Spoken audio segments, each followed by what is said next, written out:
Qué lindo que están acá. Qué bueno que sacaron el tiempo para estar con nosotros esta noche. Nuevamente agradezco la oportunidad que me dan de estar con ustedes. El privilegio es mío. Venir hasta acá, el privilegio es mío. Así que mil gracias, mil gracias. Ya hemos orado, así que vamos a continuar con esa oración. ¿De qué hablamos? Comenzamos el viernes pasado, regresamos sábado, domingo estaban viendo fútbol ustedes, y bueno, y hoy es lunes. ¿De qué hablamos el viernes? El del Espíritu, dígame más. Amén, hermana, qué bueno. Si se llevó ese mensaje, se lo llevó todo. ¿Qué más hablamos? Hablamos de la importancia de entender que nuestras familias o crear familias es un asunto espiritual, ¿sí o no?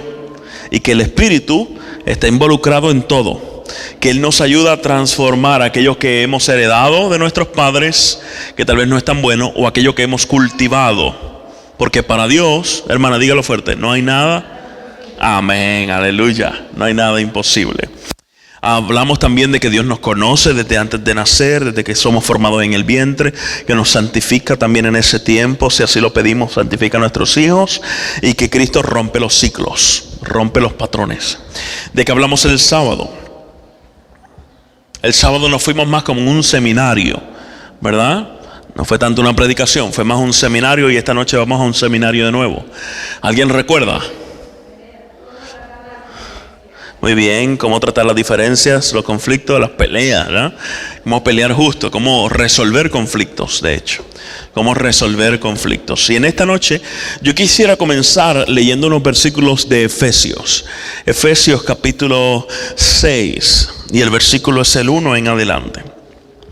Efesios 6, versículo 1 en adelante. Cuando Pablo escribe esta carta, yo creo que ustedes entiendan lo siguiente. Las cartas de Pablo fueron escritas a personas reales en su tiempo, principalmente iglesias. Y estas iglesias tenían muchos de los problemas que a veces nosotros también tenemos.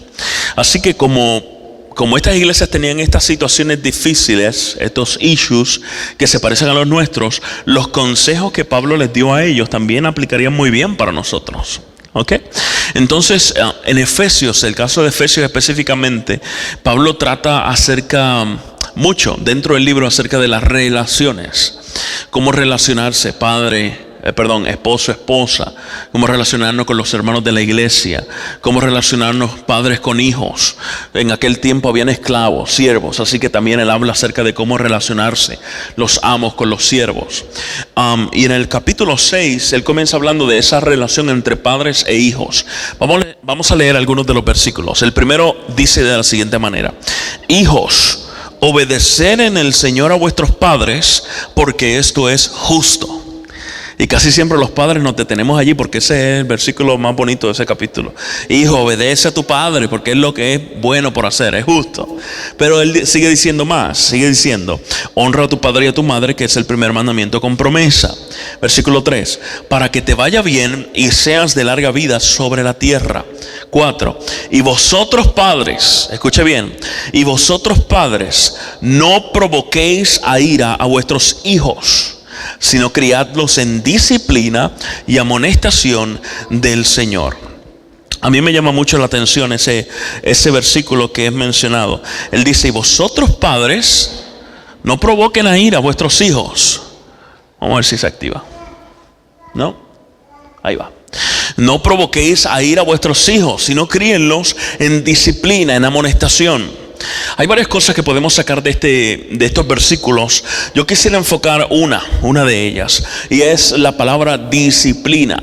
Disciplina. Cuando nosotros hablamos de disciplina, por lo regular recordamos el cincho. Cincho es que le dicen, ¿verdad? El cincho, la correa, o la chancleta voladora, no, la faja. Ustedes recibieron golpes con todo, los palos, las varitas. Yo recuerdo mi abuelita sacaba una varita de un arbolito que le dicen guayabo en Puerto Rico, que era duro pero gomoso, y tenía esa varita. Yo tenía un maestro también que tenía una varita como una regla, como 1 metro, un poquito más grueso, y le decía el amanzaguapo. Este es el amanzaguapo. Y cuando hablamos de disciplina, no sé por qué recordamos eso. En mi caso yo les he hablado de mi mamá, y mi mamá pues era estricta con las cosas que hacía, y una de las cosas que practicaba ella, que en casa pues decidimos no hacerlo, pero ella lo hacía de acuerdo a los recursos que tenía, ¿no? A las destrezas que tenía, era la chancla. Y qué puntería tenía esa mujer. Yo no sé si ahora, porque ya no me la tira, ¿no? Pero en aquel tiempo tiene una puntería increíble. Cuando yo escuchaba esa música de vaquero, ¿ustedes no habían visto música de vaquero indio?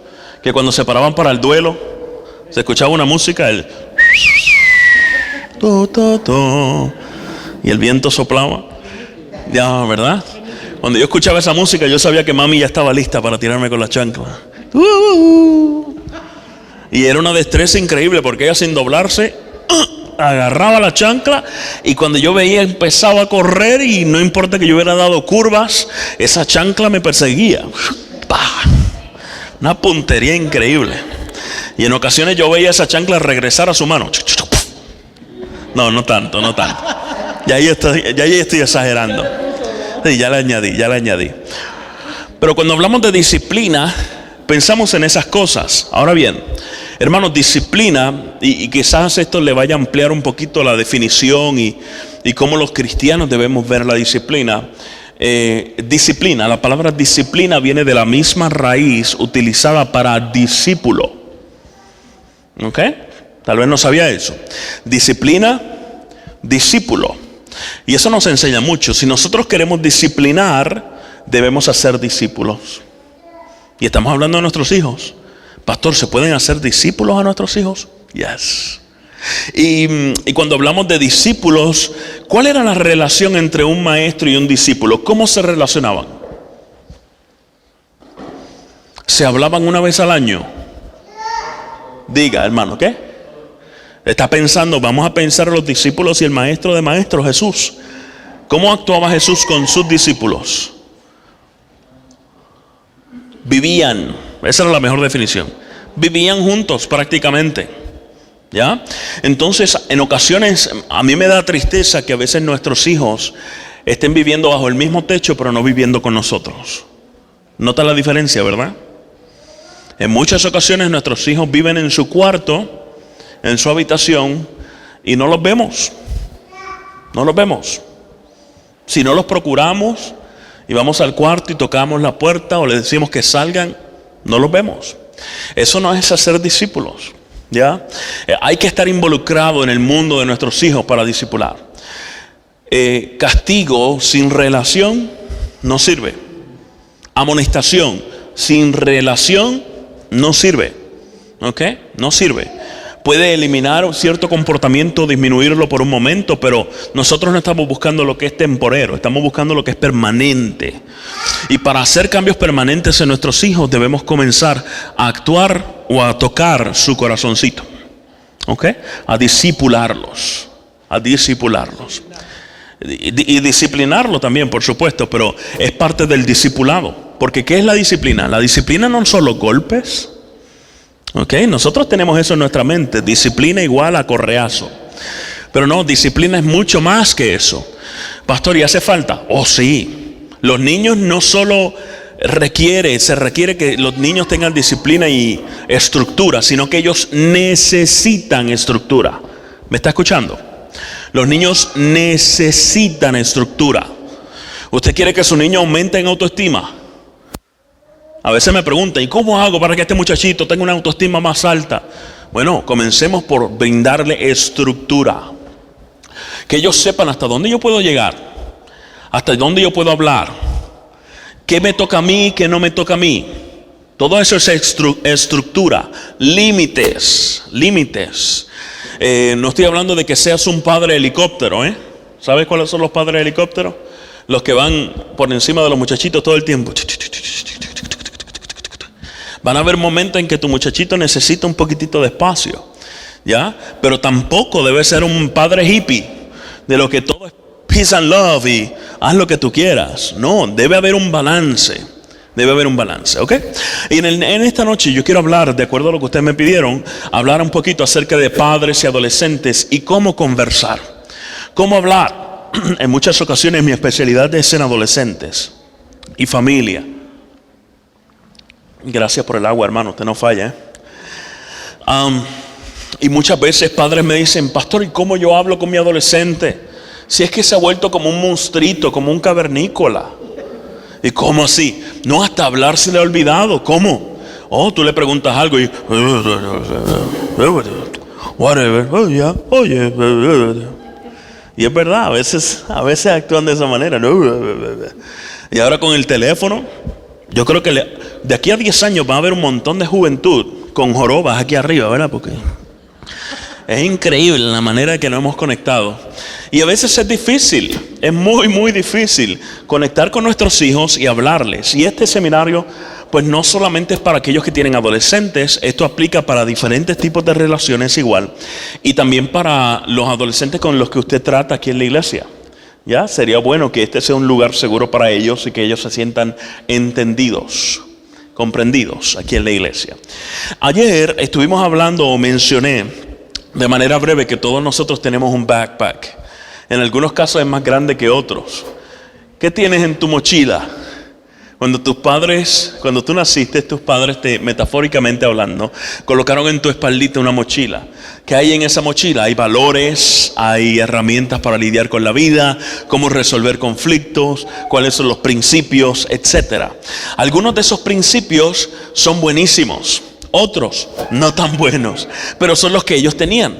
Ellos van a colocar en tu mochila lo que ellos sacaron de la suya propia. ¿Ya? Entonces, si a tu mamá le gusta resolver las cosas a gritos, o a tu papá, ¿qué van a colocar en tu mochilita?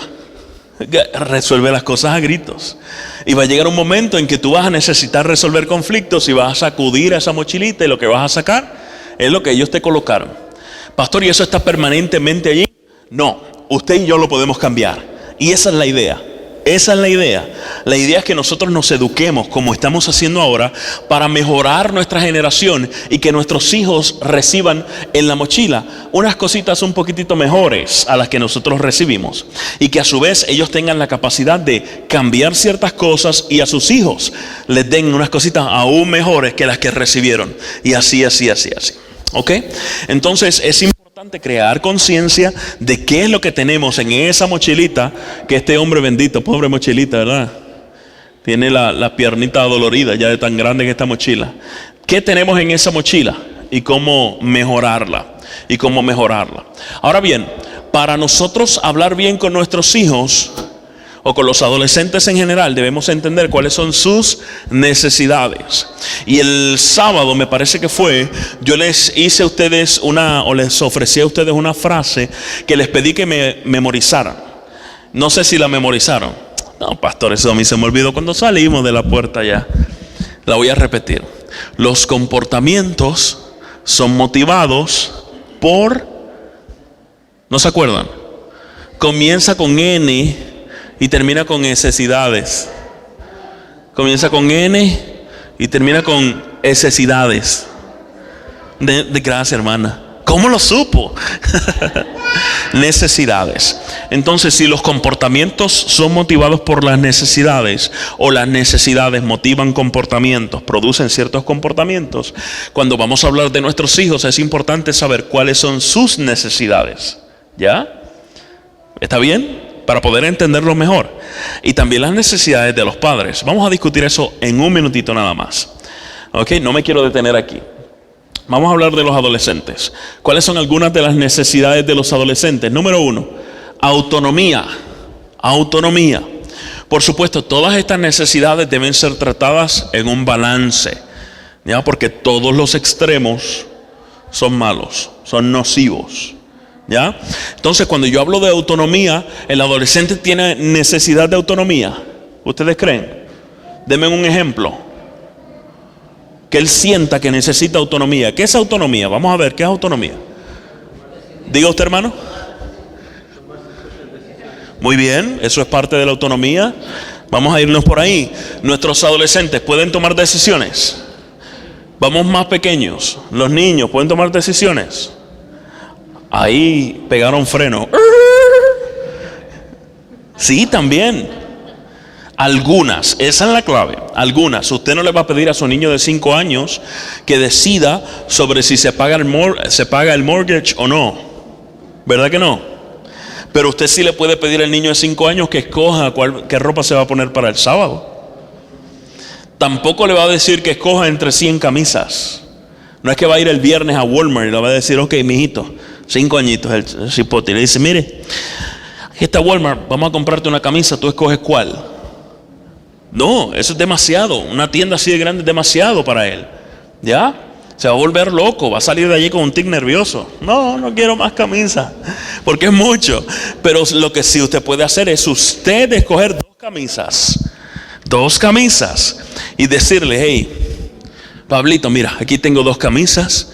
Tú escoges cuál de las 2 te pones el sábado. ¿Ya? Y él puede tomar esa decisión.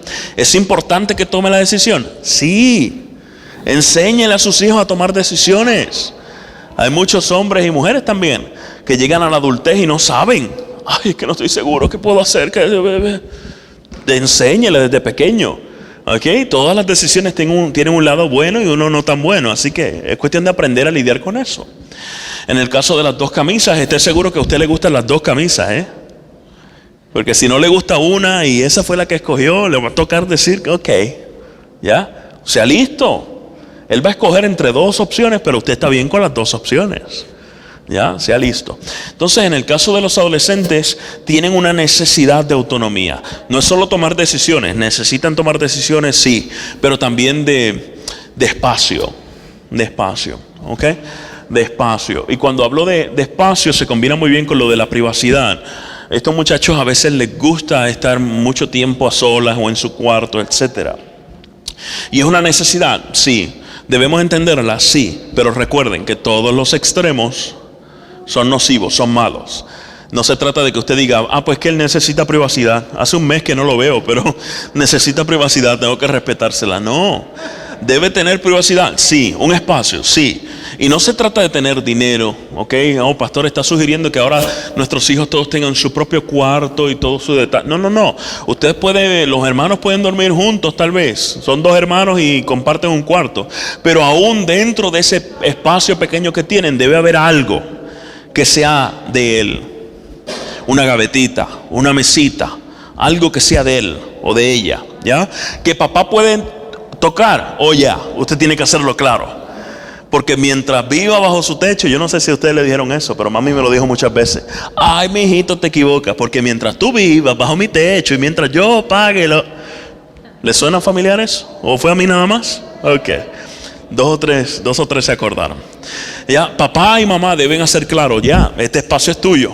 Pero eso no quiere decir que papá o mamá no pueden tocar eso. Sigue papá y mamá siendo el jefe y la jefa de la casa. ¿Ya? Eso debe hacerse claro. Debe hacerse claro. Dentro de la privacidad también es importante entender que los hijos o los adolescentes en general te van a decir cosas que tal vez no quieran que tú digas para adelante. Si un muchachito te dice, por ejemplo, aquí en la iglesia dice, ¿cuál es tu nombre? Jaime. Sé Jaime. Ay, esa niña Cleotilde, la que llegó nueva. Qué niña linda. Yo creo que te dice el adolescente, no yo, ¿no? Porque él me está mirando como que, pastor, ¿y qué es eso? Esa niña como que me gusta, Jaime. Pero no le digas a nadie. ¿Ya? ¿Cuál es la tarea de Jaime? Ir al culto de oración y decirle, vamos a orar por Pablito, que le gusta Cleotilde, que está aquí. No, ¿tú crees que él te va a confiar? No te va a confiar nada de nuevo. Entonces la privacidad es importante. Es importante. Cuando yo estaba en Puerto Rico pastoreando, allá en el campo, hay una frase para cuando la niña comienza su periodo. Y es una frase muy de campo. Le cantó el gallo. Le cantó el gallo. Y había un hermano que tenía a su niña, estaban solitos ellos 2 en la casa. Y era quien le criaba. Así que cuando ese momento llegó, el padre, siendo el único que estaba con ella, estaba hasta emocionado, ¿no? Porque es una etapa y su niña y convirtiéndose en mujer, qué sé yo. Pero obviamente la niña estaba avergonzada porque es un cambio enorme. Y le dijo, papá, no le digas a nadie, vamos a lidiar con esto, ¿verdad? Pero él no le hizo caso. En el próximo culto, como yo les di el ejemplo, compartió en agradecimiento. Hermano, muy feliz porque a mi niña le cantó el gallo. La niña que estaba allí comenzó a derretirse en el asiento porque, pobrecita ya, pobrecita. Nos reímos porque no fue a nosotros, pero pobrecita. La privacidad es bien importante, bien importante, ¿ok? Además de eso, también dedicados a los pares. Los pares es los amigos, los que tienen la misma edad. Esa es la palabra que se utiliza para eso. Identidad, a nivel de desarrollo están identificando quiénes son, cuáles son sus roles, etcétera. Y tienen necesidad de definir eso. Cambios fisiológicos, no hay que hablar mucho, su cuerpo está cambiando. ¿Ya? Las niñas comienzan sus caderitas a verse más, su busto a salir, el hombrecito, su espaldita comienza a ensancharse, la voz comienza a cambiarle, ¿no? Salen los gallitos, pobrecitos los gallitos, y cambian a veces en cuestión de meses, ¿eh? Quizás en enero, Jaimito, ¿y cómo está? Oh, estoy bien aquí, muy bien. Y ya en marzo, abril, Jaimito, ¿cómo está? Oh, muy bien, buenas tardes. Una cosa rápida, a veces en verano cambia. Los niños comienzan a salirle el vellito facial o hasta en el pecho, ¿no? Y le ponen nombre a ese primer pelito que le salió en el pecho. Ay, Panchito, no te caigas, que tú eres el único. Y esos cambios vienen, ¿no? Comienzan en el interior hay cambios también. Las hormonas comienzan a revolcarse, como decimos nosotros, ¿no? A actuar. Comienzan a fijarse en el género opuesto, etcétera. Así que hay muchos cambios. Y amor, lo puse al final, pero obviamente esto no está en orden de prioridad. Amor es uno de los que los padres a veces sufrimos más, porque llega la etapa en que los niños no quieren abrazarnos o besarnos en público, que la demostración de amor que tenían cuando eran más pequeñitos ya no está, y muchos padres interpretan eso como que ya no me quiere. No, créeme, el adolescente está tan necesitado de amor como antes, o mucho más quizás, ¿ok? Necesita amor. Lo único es que lo va a expresar, lo va a buscar, lo va a procurar de una manera diferente. Y debemos aprender para poder ser flexibles y poder satisfacer esa necesidad. Ahora bien, los padres también tienen necesidades. Vamos a mencionar algunas de ellas. Control. Los padres como que necesitamos el control. Pastor, y eso es bueno, ser padres controladores. Recuerda lo que le mencioné. Todos los extremos son malos. El padre debe tener cierto nivel de control. Por supuesto, es tu responsabilidad legal, espiritual, moral. Que tus hijos tengan a alguien que les vigila, que les supervisa, que los cuida, que los dirige.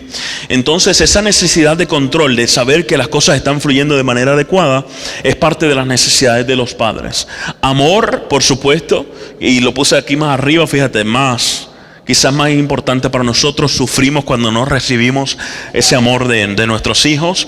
Confirmación de nuestros hijos y de otras personas también, qué buen trabajo estás haciendo, qué buen padre eres. Ya el tiempo de graduación pasó hace no mucho y algunos padres estaban emocionados porque sus niños salieron súper bien en la escuela. Tal vez no estudiaron con ellos un día durante todo el año, pero cuando alguien les dijo, óigame, pero qué, este muchachito tuyo sí que es inteligente, qué buen trabajo estás haciendo como padre, y nosotros nos esponjamos, nos inflamos, nos emocionamos.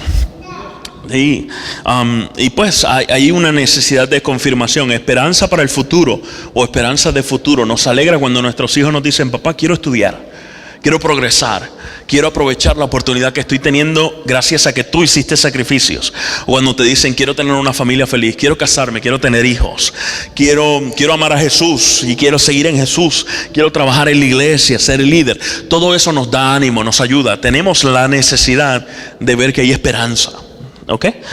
Es una de ellas. Y respeto. Es más que obvio eso. Entonces, hoy estamos ya hablamos de las necesidades, tanto de adolescentes como de padres, pero ese no es el tema, ¿ok? Esta es la base del tema. ¿Cuál es el tema de hoy? A ver, ya se me olvidó, pastor. El tema de hoy es comunicación entre padres e hijos, o entre padres y adolescentes, ¿ok? Así que antes de continuar a 5 cosas que deben hacer los padres, aquí no hay adolescentes per se, así que voy a dar solamente la primera parte del seminario, que es 5 cosas que los padres pueden hacer. Antes de ir a eso, vamos a repasar. ¿Cuál es la meta? ¿Cuál es la meta? Si la meta es que nos podamos comunicar, ¿qué implica eso? ¿Qué implica eso? A mí me gusta simplificar las cosas y la comunicación es una de ellas. En muchas ocasiones la complicamos mucho con cosas teóricas: emisor, transmisor, mensaje, código, método, vía, etc.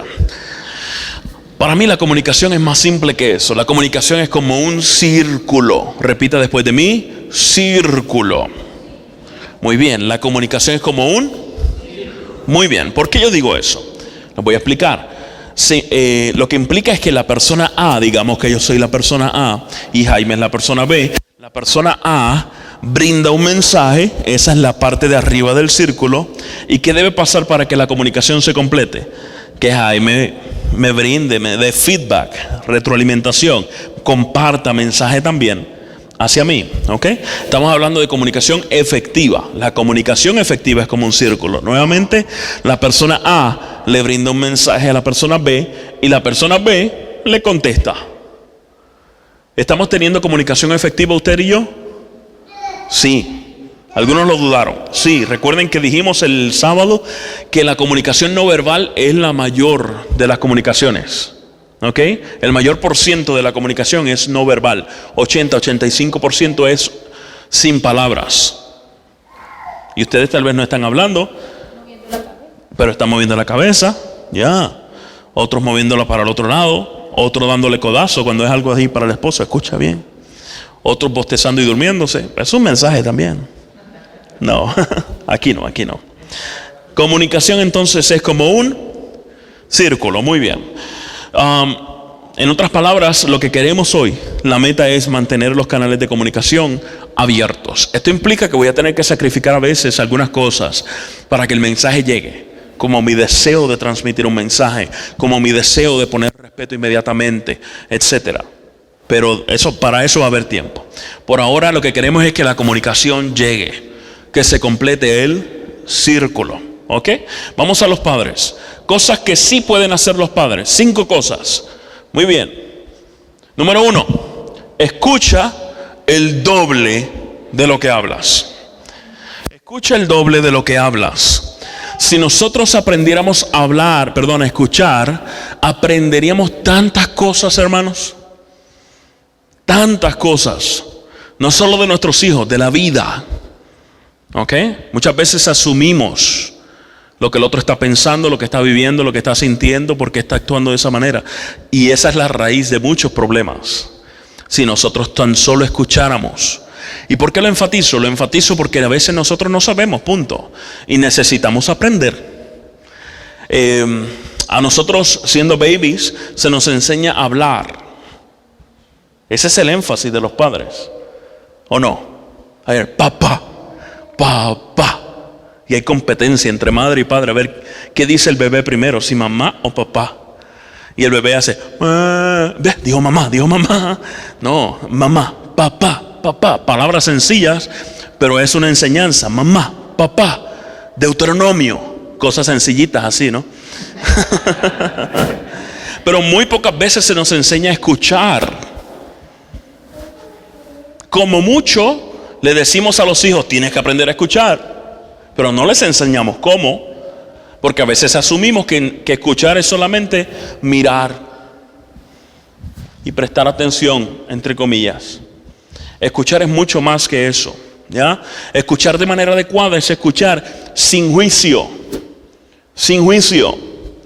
Pastor, ¿y cómo yo sé que estoy escuchando con juicio?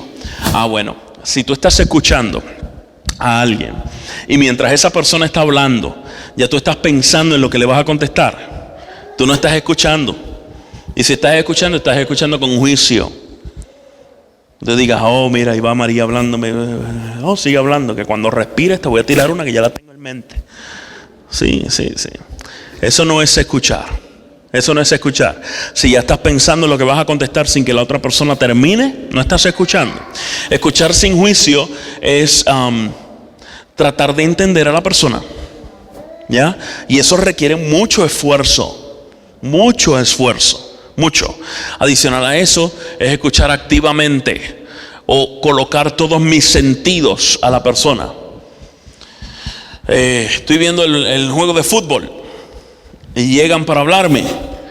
Háblame, que yo no escucho con los ojos. Yo puedo mirar el juego mientras te escucho. No, realmente no. Ya, por supuesto hay que saber escoger los momentos. No es que ahora vaya donde su esposo a pagarle el juego para que le escuche. Hagan negocio con ese asunto, ¿ok? ¿Cuándo? ¿Cómo? ¿Dónde? Etcétera. ¿Ya? Así que lo primero es, escucha el doble de lo que hablas. Ayer leímos Santiago 1:19, me parece, ¿verdad? Donde dice que debemos escuchar, ser prestos para escuchar y lentos para hablar y lentos también para la ira. ¿Ya? Santiago nos da ese consejo. Número 2, sé empático. ¿Qué es ser empático? ¿Conocen la palabra empatía? Empático no es lo mismo que simpático, ¿ya? A veces pensamos que empático es sentir lo que la otra persona siente. Eso no es empatía, eso es simpatía. Si yo, ¿cuál es su nombre, hermano, otra vez? Alejandra. A mí se me muere mi mami y digamos que Alejandra no se le ha muerto su mami. Alejandra va a venir donde mí y me va a decir: ay, Gamaliel, yo sé lo que tú estás pasando. ¿Sí o no? No, ¿por qué? No lo ha vivido. Y aunque lo viva, no es igual, ¿verdad? Cada persona lo asimila diferente. Entonces, decir que ella me diga: yo sé lo que tú estás pensando, no es empatía. Eso es tratar de ser simpático, pero no es empatía, ¿ok? ¿Cómo dice? Bueno, ¿quién sabe? A lo mejor lo dice sinceramente. A lo mejor piensa que sabe exactamente, ¿no? Pero también puede darse eso, la hipocresía, ¿ya? Entonces, ¿qué es empatía? Empatía es entender por qué te sientes de esa manera. Que ella venga donde mí y me diga: Gamaliel, sé por qué estás triste, o entiendo por qué estás triste. O eso es muy diferente a decir: yo sé lo que tú estás pasando, o yo siento lo que tú estás sintiendo. ¿Ya? Si yo digo: entiendo por qué te sientes triste, estoy diciendo: tal vez si a mí se me muriera mi mami, yo estaría llorando también, o triste también. ¿Ya? Entender por qué se siente de la manera como se siente. La empatía también incluye el reconocer el sentimiento. El reconocer el sentimiento. Déjeme darle un ejemplo con adolescentes. Hablamos de Pablito y Cleotilde, ¿fue el nombre que usé? Cleotilde Eleuteria. Qué nombre bonito ese. A él le gustó. Para la próxima, hija. Pues Pablito llega donde su mamá llorando y le dice: mami, Cleotilde me dejó, me rompió el corazón. En una ocasión yo fui a una iglesia, vi un niño como de 7 añitos, 8 añitos, por ahí, 7, 8, 9 por ahí, llorando y triste. Y en la iglesia yo me acerco y le pregunto: ¿qué pasó? Y me dice: pastor, es que tengo el corazón roto. ¿Por qué? Y me dice el nombre de la niña de la iglesia que ya no lo quería. Dice: ya ella no me quiere. Dice: bueno, papá, pero ¿qué vas a hacer? No, yo creo que yo no me vuelvo a enamorar nunca. No me voy a casar nunca en mi vida. Y llega Pablito y le dice: mamá, Cleotilde me dejó, tengo el corazón roto, triste, estoy triste. ¿Cuál sería la respuesta normal o común, no normal, común de muchas madres o hasta padres? Ay, no te preocupes. Eso pasa.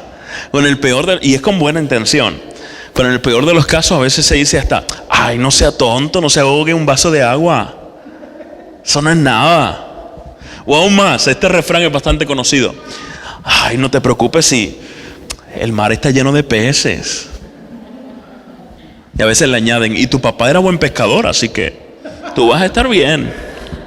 Y hay una buena intención allí, claro que la hay, pero la realidad es que no se está actuando empáticamente al decir esas frases, porque parte de la empatía es reconocer lo que él está sintiendo. ¿Ya? Entonces, ¿cómo reconocemos que él está triste? Diga: entiendo lo que estás pasando, te veo triste. Esa es muy buena, hermana. Y a veces ella dijo: entiéndolo. ¿Cómo dijo? No, a mí me pasó lo mismo. Exacto. Y es cierto, porque todos sufrimos un desamor, ¿no? Y eso es muy bueno, porque hermana, porque a veces a nosotros los adultos se nos olvida que nosotros pasamos por ahí también. Sí, nosotros pasamos por allí también. Y hubo alguien en la escuela que nos rompió el corazoncito. Ya, sí. Porque dicen por ahí que el amor de adolescente es sincero, pero pasajero. Ya, hoy te amo a ti, mañana lo amo a él. Ya, es muy sincero, pero bien pasajero. Así que todos nosotros hemos pasado por ahí. Haz mano de eso, echa mano a eso. ¿Ok? ¿Cómo yo lo viví? ¿Qué me hubiera gustado que me dijeran a mí cuando yo tenía esa edad? ¿Ya? Entonces, decirle, yo entiendo lo que estás pasando, o te veo triste, y está bien estar triste. Está bien estar triste, ¿ya? No era adolescente, ya yo estaba en la universidad. Yo pasé por un momento bien difícil en uno de los semestres de universidad. Vivía en mi casa, en la parte de abajo de mi casa, en un apartamentito aparte. Y yo recuerdo que por meses, yo iba a la universidad, tomaba mi clase, regresaba a casa a encerrarme. Y así viví, por no meses, yo creo que como un mes y medio. Y así viví. Y mi mamá, en su sabiduría, mi mamá es una mujer muy sabia, yo la amo muchísimo. Sabe cómo yo era y cómo soy. Ahora soy menos que antes, pero antes era un poquito más cerrado con lo mío. Más yo resuelvo, más de ese tipo de persona. Y estando yo encerradito, en varias ocasiones ella me tocaba la ventana. Me decía, papá, yo sé que estás triste y está bien. Yo solo quiero que sepas que cuando estés listo para hablar, aquí estoy. ¿Cuán grande es eso? ¿Cuán complicada es esa frase? No es muy complicada, pero para mí hizo una gran diferencia. Para otro podría ser, ay, qué tontada, es una tontería. Para mí no lo fue en ese momento. Porque con esa sencilla frase de, está bien, cuando estés listo, ella me estaba diciendo, reconozco que estás en dolor, quiero darte tu espacio, estoy a tu disposición para lo que desees cuando quieras hablar. ¿Ya? Con los adolescentes podemos hacer eso. Empatía. Definitivo. Y sabes qué, brother, que hay algo que nosotros no entendemos a veces hasta como iglesia. Y es que esta generación, ¿tú qué edad tienes? 30, ok. Pues tu generación, te quitaste varios años. Ella me dirá, qué tramposo eres. Qué tramposo.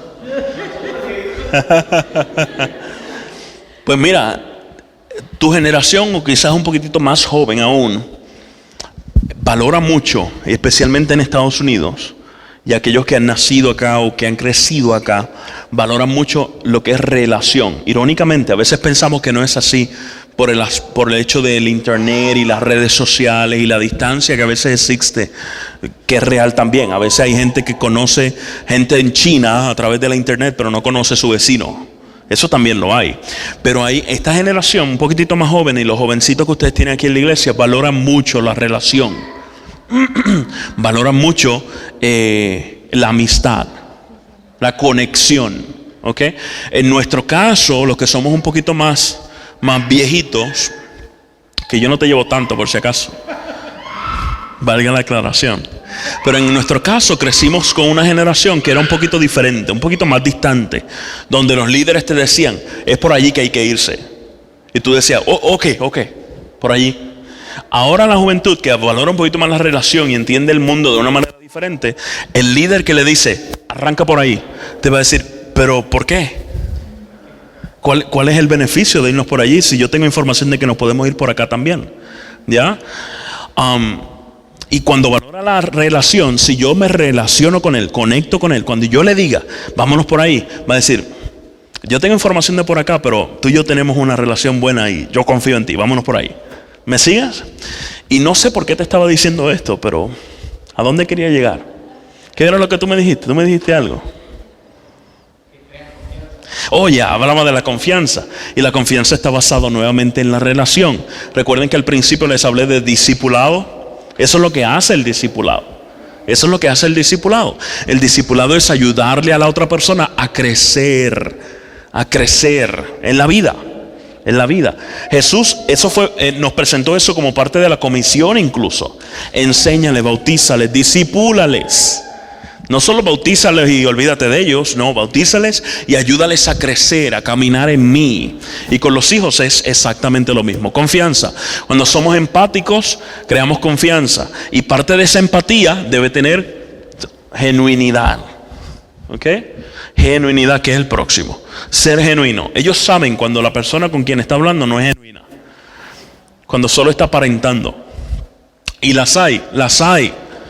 Hay muchas personas que quieren hacerse los cool, por usar una frase de ellos, con los adolescentes solo para ganárselos. ¿Y ser cool con ellos es malo? No, al contrario, siempre y cuando sea genuino. Siempre y cuando sea genuino, porque ellos nos leen muy bien. Entonces, vamos a repasar. Hasta ahora, ¿qué tenemos para los padres? ¿Qué pueden hacer los padres? Número 1, escucha el doble de lo que hablas. Número 2, sé empático. Número 3, sé genuino. Número 4, utiliza las preguntas correctas. Vamos a ver cómo explicamos esto. Las preguntas las podemos colocar en dos ramas, en dos caminos. Número 1, preguntas cerradas. Número 2, lo contrario, preguntas abiertas. Las preguntas cerradas son aquellas que se contestan con un sí, no, quizás, con monosílabos, una palabra nada más. Las preguntas abiertas son las que motivan a la conversación. ¿Ya? Los adolescentes son expertos transformando preguntas abiertas en preguntas cerradas. Pero eso es otra cosa. Un ejemplo. A ver si ustedes agarran la definición. Nuevamente, preguntas cerradas se contestan con monosílabos. Sí, no, tal vez. Quizás. Preguntas abiertas se contestan con frases, narración. ¿Te fue bien en la escuela? ¿Pregunta abierta o cerrada? Cerrada, ¿por qué? Muy bien. ¿Cómo te fue en la escuela? Abierta. Ahora, yo le decía que los adolescentes son expertos transformándola, ¿verdad? ¿Cómo te fue en la escuela? Bien. Entonces te toca a ti pues buscar un poquito más. Ya, si tú lo conoces, sabes qué está pasando por la escuela. Entonces tú le puedes decir, ¿te fue bien? Háblame un poquito de la escuela, de la clase de matemática, que yo sabía que no te estaba yendo tan bien. Tenías una asignación para hoy. ¿Qué te dijo el maestro? ¿Notan el qué? ¿Qué te dijo el maestro? ¿El qué te dijo? ¿Abierto o cerrado? Abierto. Si tú quieres que tus muchachos te hablen, haz las preguntas correctas. Si ellos no están acostumbrados a contestar esas preguntas, te va a tocar a ti irlo educando. Ok, dime más, cuéntame. Qué interesante, ¿cómo va a ser? ¿Qué te dijo qué? ¿Ya? Y con tus frases tú los vas motivando a que te sigan hablando. Y recuerden, escuchar es poder. Escuchar te va a dar herramientas que tú ni te imaginabas, conocimiento de cosas que tú ni pensabas. Dentro de esto de hacer las preguntas correctas, también debes tomar en cuenta que cuando hacemos juicio o emitimos juicio, por lo regular la gente shut down, cierra los canales de comunicación. Y esa no es nuestra meta. Nuestra meta es que se complete el círculo. Así que si yo voy a hacer preguntas que emiten como juicio, y eso va a cerrar los canales, no estoy haciendo comunicación efectiva. Así que tengo que evitarla. Un ejemplo. Pablito, el mismo del ejemplo que ya hicimos. Ese pobre Pablito es tremendo. Se portó mal en la escuela o se estuvo involucrado en una pelea y llamaron a su papá, a Pablo Senior. Y Pablo Senior llegó a la escuela y tan pronto vio a Pablito, le preguntó, ¿qué hiciste? Esa pregunta, ¿emite juicio o no? Ok, ¿por qué? Diga. Le está preguntando lo que hizo, ¿qué más? Ya emitió juicio, ya es culpable, ¿verdad? ¿Qué hiciste? Ya tú estás. Ya. ¿Y qué pasa por la mente del adolescente? Que es un poquito diferente a la del adulto. Aunque a veces nosotros también hacemos lo mismo. En la mente del adolescente, ante esa pregunta, viene la interrogante o el cuestionamiento. ¿Qué le digo para evitar la mayor cantidad de problemas para mí? ¿Qué le digo que me saque de este aprieto? Porque ya él me vio como culpable. No importa lo que yo le diga, en su mente está diciendo. No importa lo que yo le diga, I'm guilty. Yo soy culpable. ¿Qué le digo? Y a veces, tristemente, recurren a mentiras. Y nosotros no queremos eso. Una pregunta, ¿cómo podemos hacer una pregunta sin juicio, abierta sin juicio, que motive la comunicación en ese escenario? Hermano, una estrellita para usted. Pone una estrellita allí en la frente, que está muy bueno eso, ¿eh? Sacó 10 hoy, ¿eh? Sacó. Obtuvo una... Exactamente, esa es la pregunta. Cuéntame, ¿qué pasó? ¿Esa pregunta es abierta? Sí. Confiable, sin juicio. Quizás en tu mente, tú sabes que Pablito probablemente fue el que empezó el problema. Pero con tu pregunta estás diciéndole otra cosa. Le estás dando el margen de la duda. Cuéntame. ¿Entendido? ¿Ya? Muy bien. Cuando yo era pequeño yo no peleaba en la escuela porque mi mamá me decía que no podía pelear. Hasta que un día llegué medio amoretadito de otros niños que me dieron. Envidiosos que estaban de mi belleza, porque yo era un niño muy lindo. Y mami me dijo, mira Gami, yo te dije a ti que no pelearas en la escuela. Pero si alguien la empieza, tú la terminas, ¿eh? Estuve peleando hasta intermedia toda la semana, hasta que vino uno más grande que yo y me dio duro. Y dije, no, yo me retiro ya. Me doy de baja, sí. Así que debemos utilizar las preguntas correctas. 2 tipos de preguntas, ¿cuáles son? Abiertas y cerradas. ¿Cuál de las dos se contesta con monosílabos o con una palabra? Muy bien. Además, las preguntas, algo que no deben tener nuestras preguntas: juicio. Muy bien. Recuerde que comienza con J y termina con juicio. Muy bien. Y último, respete la privacidad. Ya hablamos un poquito acerca de esto. Respetemos la privacidad. Nuestros niños, nuestros adolescentes necesitan su espacio. ¿Ya? ¿Que eso significa que no vamos a involucrarnos en su vida? No. ¿Significa que pueden hacer cosas secretivas, si eso es una palabra, o en secreto completamente? Tampoco. Pero sí requieren su espacio. Recuerden que todos los extremos son malos. Así que lo que vamos a buscar es que ser balanceados en nuestra vida y en nuestra manera de interactuar con ellos. Necesitan su espacio, vamos a dárselo. Y por último, está el final de la presentación, así que déjame ver si aquí lo puedo encontrar. Y por último, oremos juntos.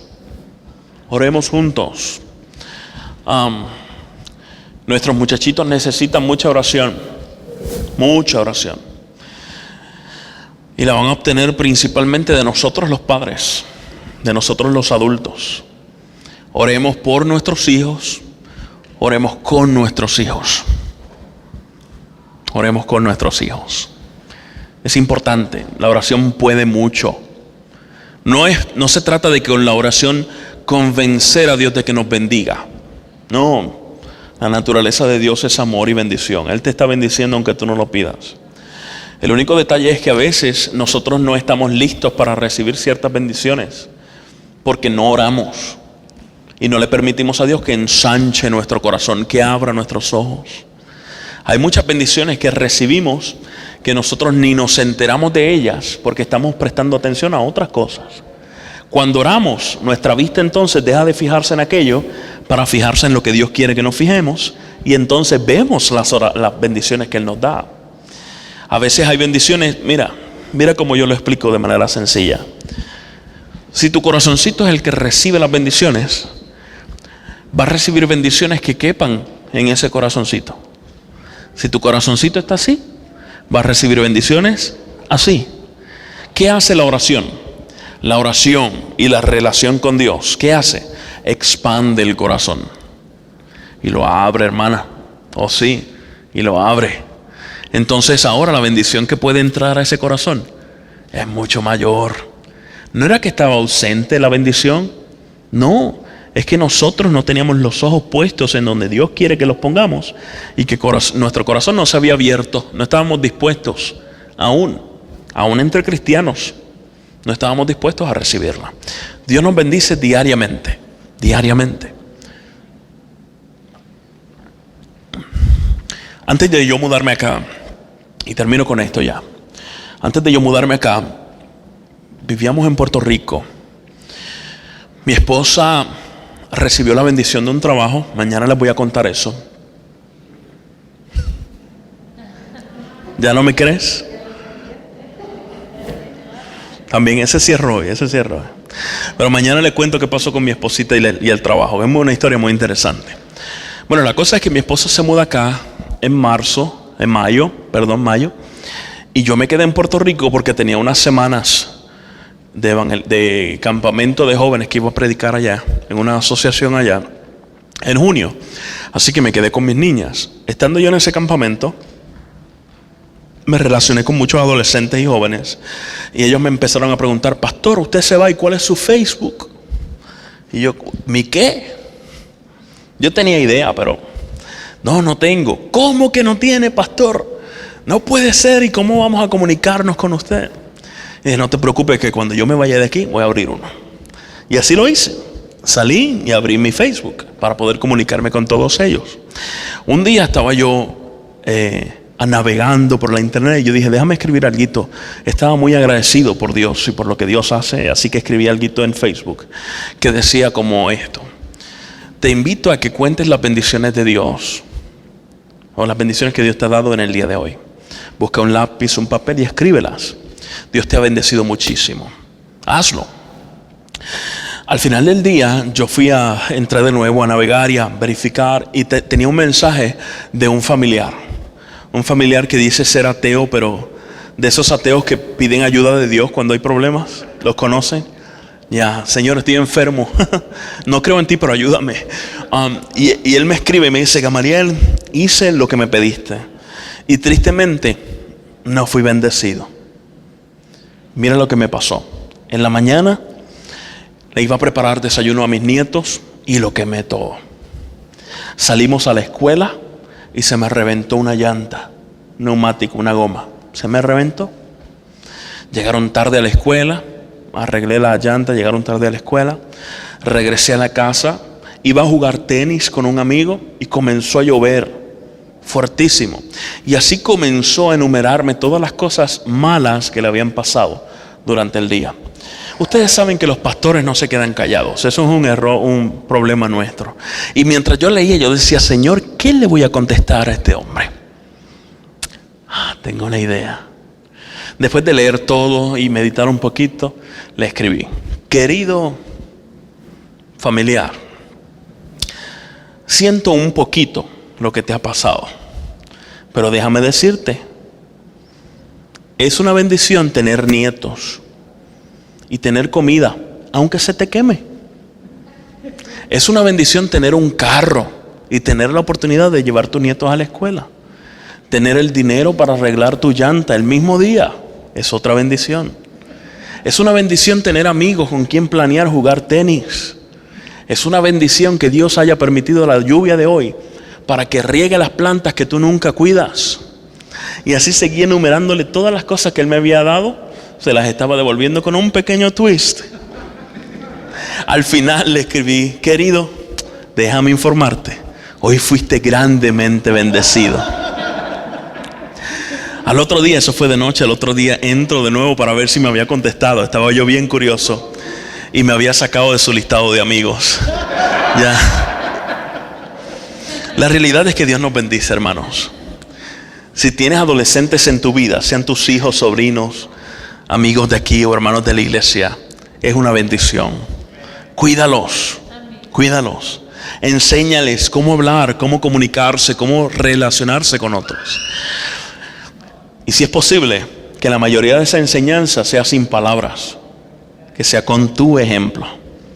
Ora con ellos, abrázales, acéptales como son, tenles paciencia, ayúdales a crecer y hazlos discípulos. ¿Crees que se puede hacer? Yo creo que sí también.